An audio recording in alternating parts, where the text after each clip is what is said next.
Everyone. आज हम हमारा नेक्स्ट डे है तो 6th डे है तो हम चेक करेंगे to check the division in the result of the students. यहाँ पे क्या है, डिवीजन का मतलब है कि अगर मान लो बच्चे ने 300 मार्क्स का कोई क्वेश्चन पेपर है, टोटल है 300 मार्क्स उसके सारे सब्जेक्ट के मिला के, और उसको एक सब्जेक्ट में कि अलग अलग मार्क्स आए हैं, तब उनको परसेंटेज निकाल के वो परसेंटेज के बेस पे हम दिखाएंगे कि उसकी फर्स्ट डिवीज़न आई है क्लास में, सेकंड डिवीज़न आई है, थर्ड डिवीज़न आई है, या फिर कि फेल हुआ है। तो उस बेस पे हम सबसे पहले वही मेथड हमारा टर्मिनल लिखेंगे। टर्मिनल हमने लिख दिया, टर्मिनल ओपन कर लिया। टर्मिनल ओपन करने के बाद हम जाएंगे जुपिटर। हम यहाँ पे वही सी डी डेस्कटॉप वाला प्रोग्राम, और यहाँ पे CDPRO देख लेते हैं इस पे डेस्कटॉप पे कुछ है या नहीं। देखो डेस्कटॉप पे कुछ नहीं है, तो हमें एक प्रोग्राम बना लेते हैं। एक मेक डायरेक्टरी MKDIR PROG बना लिया हमने। तो हम PROG में जाएंगे। अभी हम PROG में चले गए हैं।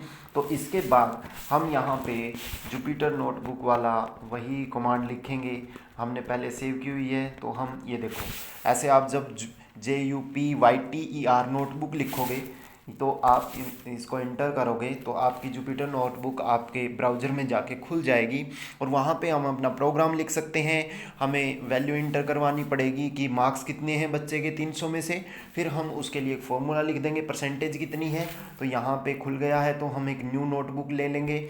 हमने नोटबुक ले ली है। नोटबुक लेने के बाद हम इसको प्रोग्राम को लिखना स्टार्ट करेंगे। देखो हमारा कर्नल्स खुल गया है, इसको सिलेक्ट कर लिया है हमने, और यहाँ पे हम प्रोग्राम के बारे में डिटेल लिखेंगे कि to check the division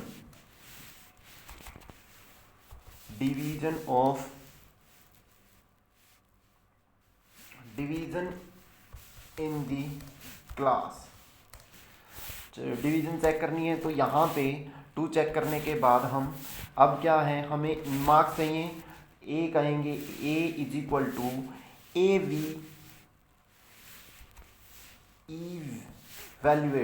evaluate program लगाएंगे। अब यहाँ पे इनपुट हम करेंगे। इनपुट के बाद अब वही इन्वर्टेड कोमा के अंदर enter the marks out of 300। अब इसको ब्रैकेट को बंद कर देंगे। हमने ब्रैकेट को बंद कर दिया, सेकंड को ब्रैकेट करना। सबसे इंपॉर्टेंट यहाँ है ये जो इवैल्यूएट क्या लिखा हुआ है। इवैल्यूएट होता है मैथमेटिकल फंक्शन को इवैल्यूएट करने के लिए। जैसे आपने यहाँ पे स्ट्रिंग लिखा है, स्ट्रिंग में जो वैल्यू है उसको कन्वर्ट करके वो मैथमेटिकल फंक्शन बना देता है। जैसे हम इंटीजर यूज करते थे वैसे ही इवैल्यूएट है। अगर इंटीजर लिखना चाहो यहाँ पे इंटीजर भी लिख सकते हो, पर इवैल्यूएट भी लिख सकते हो, क्योंकि इवैल्यूएट के साथ भी आप वैल्यू इवैल्यूएट कर सकते हो। तो मैंने इसलिए नया कुछ हो, इसलिए हर बार नया कुछ ना कुछ हम सीखें, तो इसलिए मैंने इवैल्यूएट का यूज किया है।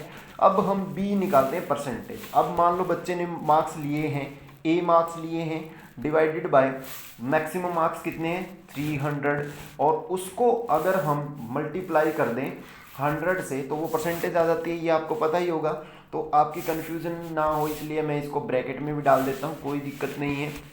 इसको हमने ब्रैकेट में डाल दिया। अब B की वैल्यू हमारे पास निकल गई है। अब क्या है, हम इसको प्रिंट करवा देते हैं। प्रिंट, ये क्या है, प्रिंट। अब हम इसको ब्रैकेट में डाल के परसेंटेज ऑफ मार्क्स ऑब्टेन, ठीक है। यहाँ पे हम इन्वर्टेड कोमा बंद कर देते हैं, और मार्क्स कितने ऑब्टेन हैं B, और हम यहाँ पे क्या कर देंगे, इसके पीछे ब्रैकेट लगा देंगे। अगर हम चाहें यहाँ पे इसको रन करके देख सकते हैं कि कितने परसेंटेज मार्क्स हैं। चलो रन करके देख लेते हैं। यहाँ पे हम मान लो 200 मार्क्स देते हैं, तो हमारे 66.666 इतने परसेंटेज आ गए। तो हम इस प्रोग्राम में चाहें तो इसी में आगे लिख सकते हैं, हम इसी में लिखेंगे ताकि कन्फ्यूजन ना हो कि दो पार्ट बन गए, एक के अंदर ही लिखेंगे।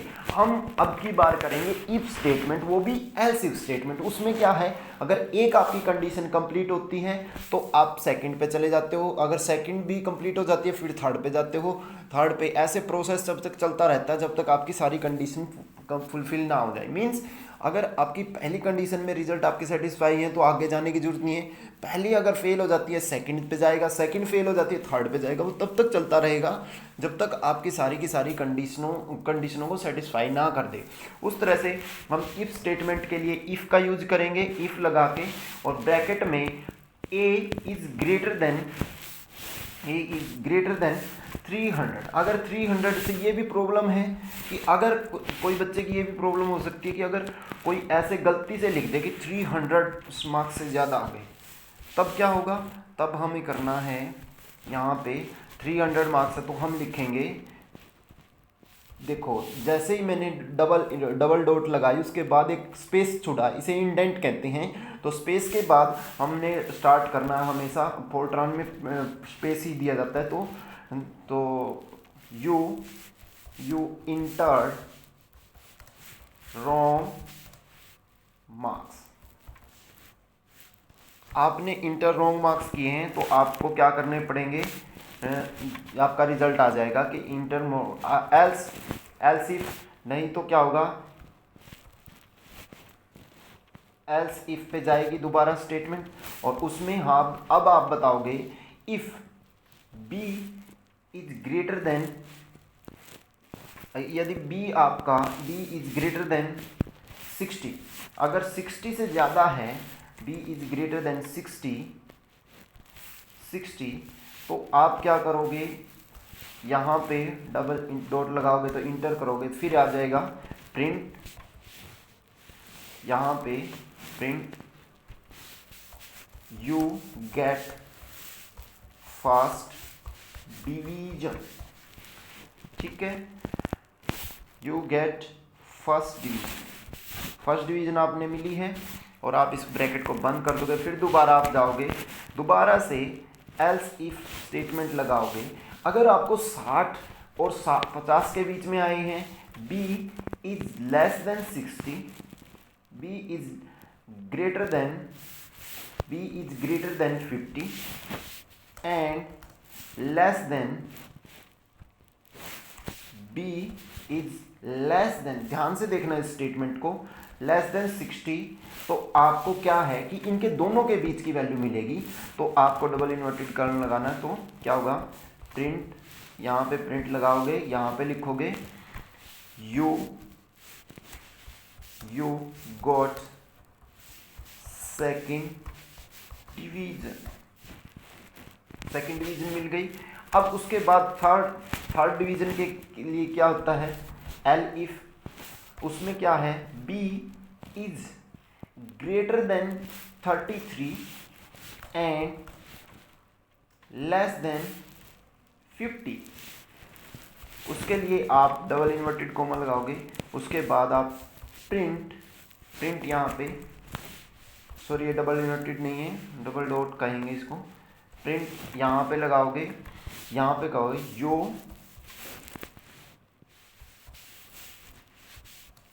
यू गॉट थर्ड डिवीजन आपने ले ली है। अब इसके बाद आता है कि उसके बाद अगर आप इससे भी कम हैं तो फेल हैं, तो उसके लिए आपको कुछ लिखने की जरूरत नहीं है, सीधा लिखो एल्स, और यहाँ पे डबल इन्वर्टेड लगाओ, इंटर करो और लिखो प्रिंट, और यहाँ पे क्या आएगा, यू गॉट फेल, और इसको ब्रैकेट को इन्वर्टेड कोमा लगा के ब्रैकेट बंद करो, और ये आपका प्रोग्राम पूरा रेडी हो गया है। इस प्रोग्राम के अंदर कुछ नहीं बचा। अभी हम इस प्रोग्राम को रन करेंगे, ये रन ऑप्शन है, हमने रन किया, देखो इसने कुछ ना कुछ यहाँ पे गड़बड़ दिखाई है कि इनवैलिड सिंटैक्स दिखाया है, क्या इनके बीच में स्पेस नहीं होना चाहिए। तो देखते हैं, हम स्पेस करके देख लेते हैं कि स्पेस होना चाहिए या नहीं होना चाहिए। ये हमने स्पेस किया, ये वाला स्पेस, ये वाला स्पेस हमने कर दिया है। अब हम रन करेंगे। अब ये इसके बीच में ही दिखा रहा है 60-50 के पहले। यहाँ पे एक छोटी सी मिस्टेक क्या है कि हमने लिखा हुआ है else if B is greater than, लेकिन इस पार्ट में हम बी लिखना भूल गए हैं, तो बी हम लिखेंगे। ये कई बार मिस्टेक्स हो जाती हैं, जल्दी जल्दी में हम लिख नहीं पाते हैं। तो अभी हम इसको रन करके देखेंगे क्या ये रन होता है। हो गया। अब इसने वैल्यू मांगी है तो हम 150 वैल्यू दे देते हैं कि 50% मार्क्स हैं, तो परसेंटेज ऑफ मार्क्स 50% हैं, लेकिन स्टूडेंट गोट फेल्ड। ये एक क्वेश्चन मार्क्स है कि 50 से कम हो और 33 से ग्रेटर हो तो उसकी थर्ड डिवीज़न आनी चाहिए थी, लेकिन इसके 50 मार्क्स आए हैं तो वो एल्स में आया है, इसलिए हमें यहाँ पे ध्यान रखना है। 60 में लिए करके देखते हैं। अभी इसको रन करते हैं 60 के लिए। अब 60 के लिए इसमें भी बच्चे फेल हुआ है। 60 की बजाय हम करते हैं 180 मार्क्स करते हैं, रन के कराते हैं 180 मार्क्स के लिए। 180 में भी फेल देगा ये। 180 डाला, अब भी फेल दिया। इसका रीज़न क्या है ये इसलिए जानना जरूरी था क्योंकि हमने यहाँ पे दिया है b is greater than 60, b is greater then 50, b is less than 60। But जब बच्चा 60 मार्क्स ले लेता है या 50 मार्क्स ले लेता है या 53 मार्क्स ले लेता है, तो उसके लिए क्या यहाँ पे आपको चेंज करना पड़ेगा कि इक्वल टू है, ये इक्वल टू का साइन और निकालना पड़ेगा आपको, लेस देन इक्वल टू। तो लेस देन इक्वल टू और लेस देन इक्वल टू, तो इतने मार्क्स लेता है तो उसकी थर्ड डिवीज़न ये बनेगी। और अगर वो 33 मार्क्स लेता है या उसके अलावा लेता है तो उसको हम फेल मानेंगे। तो एक बार रन करके देखते हैं क्या हुआ। हम 180 मार्क्स ही लगते हैं। 180 मार्क्स में क्या होना चाहिए, less than equal to second division आनी चाहिए। यहाँ पे देखो सेकंड डिवीज़न आ गया। तो अपना करते टाइम ध्यान रखें कि आपको वो मार्क्स भी देने हैं जिस एंड पॉइंट पे वो बच्चा है। अगर हम यहाँ पे देखो, अगर मैक्सिमम मार्क्स 1 मिनट के लिए हमें एक चीज़ रह गई, अगर इसको चेक करने के लिए हम यहाँ पे 300 मार्क्स की बजाय 301 मार्क्स देते हैं तो क्या होता है, परसेंटेज ऑफ मार्क्स 100 से ज़्यादा गई तो यू इंटर रॉन्ग मार्क्स, तो इसने बताया गलत है। तो ये सिर्फ बहुत इजी है, इजी से आप इफ़ एंड एल्स स्टेटमेंट का यूज कर सकते हैं और ये बहुत इंपॉर्टेंट है कंपैरिजन के लिए। तो हम इस स्टेटमेंट का यूज करके कंपैरिजन कर सकते हैं। तो मिलते हैं नेक्स्ट डे पे। Thank you so much everyone.